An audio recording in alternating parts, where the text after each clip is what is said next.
Hello friends, இன்னைக்கு நம்ம பார்க்கக்கூடிய பதிவு என்னன்னா, கடவுளுடைய அருள் நமக்கு பரிபூர்ணமாக கிடைக்கணும். அதுவும் சிவன், பார்வதி அம்மையார் அருள் நமக்கு பரிபூர்ணமாக கிடைக்க அவர்களின் ஒரே ஒரு மந்திரம் தான் நம்ம சொல்லணும்.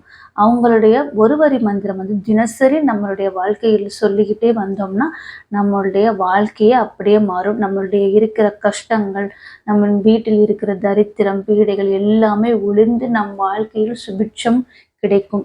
சில வீடுகளில் எல்லாம் கஷ்டங்கள் தொடர்கதையாக இருக்கும்.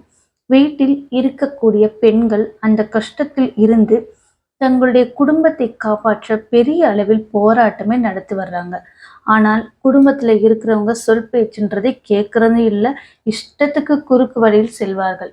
ஆனா குடும்பத்தில் சூனியம் பிடிப்பது போல ஒரு சூழ்நிலை இருக்கும். வீட்டில் இருக்கும் வறுமை, பீடை, தரித்திரம் இவைகள் எல்லாம் விரட்டி அடித்து வீட்டில் சிவன், பார்வதி குடிகொள்ள வேண்டும் நினைக்கிறவங்க நம்ம செய்ய வேண்டியது ஒன்னே ஒண்ணுதான். இந்த மந்திரத்தை மட்டும் நீங்க தினமும் சொல்லிட்டே வாங்க. வீட்டில் இருக்கும் ஆண்கள், குழந்தைகள் எல்லாம் எந்த நேரத்தில் எழுந்தாலும் சரி, நம்ம வீட்டில் இருக்கிற பெண்கள் சூரிய உதயத்திற்கு முன்பு எழுந்து வாசல் கூட்டி கோலம் போட்டு வீட்டை சுத்தம் செய்து விட வேண்டும். பிறகு குளிச்சுட்டு பூஜை அறையில் ஒரு விளக்கு ஏற்றி வைத்துவிட்டு சாம்பிராணி தீபதூபம் காமிச்சிட்டு வீடு மங்களகரமாக்கிட்டு இந்த வேலையை செய்தாலே உங்கள் வீட்டை பிடித்த தரித்திரம் பாதி விலகிவிடும். பிறகு அந்த தெய்வத்தின் அனுகிரகம் நமக்கு தேவையில்லவா? பூஜை அறையில் அமர்ந்து பராசக்தி தேவியையும் எம்பெருமானையும் மனதார பிரார்த்தனை செய்து இந்த ஒரு வரி மந்திரத்தை மனப்பூர்வமாக உச்சரியுங்கள். குடும்பம் சுபிட்சம் அடைய சிவ மந்திரம் தான் நமக்கு கை கொடுக்கும். என்ன மந்திரம்ன்றது நான் இப்ப சொல்றேன், கேட்டுக்கோங்க. சர்வசர நம சிவாய, சர்வசர நம சிவாய, சர்வசர நம சிவாய. இந்த மந்திரத்தை தினமும் 108 முறை சொல்லிட்டே வாங்க. குடும்பத்துல இருக்கிற சகல பிரச்சனையும் சரியாயிரும்.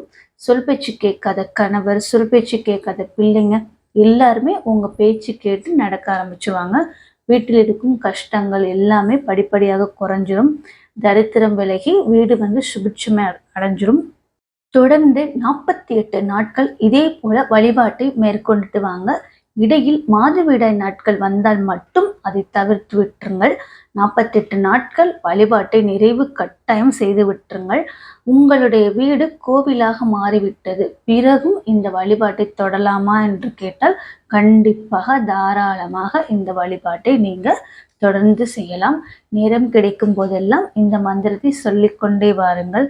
108 முறைன்றது உங்களுடைய கவுண்டிங் வந்து நீங்கள் எப்படி ஒரு கல்கண்டு இல்லைன்னா கொண்டக்கடலை இல்லைன்னா வீட்டில் இருக்கிற துவரம் பருப்பு, கடலைப்பருப்பு எதையாவது ஒரு கிண்ணத்தில் வச்சுட்டு கவுண்ட் பண்ணி வச்சுக்கோங்க. 108 கடலைப்பருப்பு, 108 கடலைப்பருப்போ இல்லை 108 டைமண்ட் கல்கண்டு உங்ககிட்ட என்ன இருக்கோ அதை 108 ஒரு கிண்ணத்தில் கவுண்ட் பண்ணி வச்சுக்கோங்க. அதுக்கப்புறம் ஒன்று ஒன்றா எடுத்து போடும்போது ஓம் சர்வசர நம சிவாய அப்படி எண்ணும்போது அது ஒன்று ஒன்றா கல்கண்டா இல்லை நிலக்கடலையோ ஏதாவது ஒன்று அதை எடுத்து போட்டே வாங்க. ஏன்னா கவுண்டிங் மிஸ் ஆகிடக்கூடாது இல்லையா? அதனால இந்த மாதிரி நீங்கள் தினமும் சொல்லிட்டு வந்தால் கூட ரொம்ப நல்லது. ஆனால் கண்டிப்பான முறையில் 48 நாட்கள் இந்த வழிபாட்டை நீங்கள் நிறைவு செய்யணும். அந்த அம்மையப்பன் உங்கள் குடும்பத்தை காக்கும் வேலையும் தொடர்வாங்க. எம்பெருமானின் அருள் சக்தி, தேவியின் அன்பும் முழுமையாக கிடைக்க வேண்டும் என்று நினைப்பவர்கள் இந்த எளிமையான வழிபாட்டை நீங்கள் பின்பற்றி வரலாம். இந்த வீடியோ உங்களுக்கு பிடிச்சிருந்துச்சுன்னா ஒரு லைக் பண்ணுங்க. நன்றி, வணக்கம்.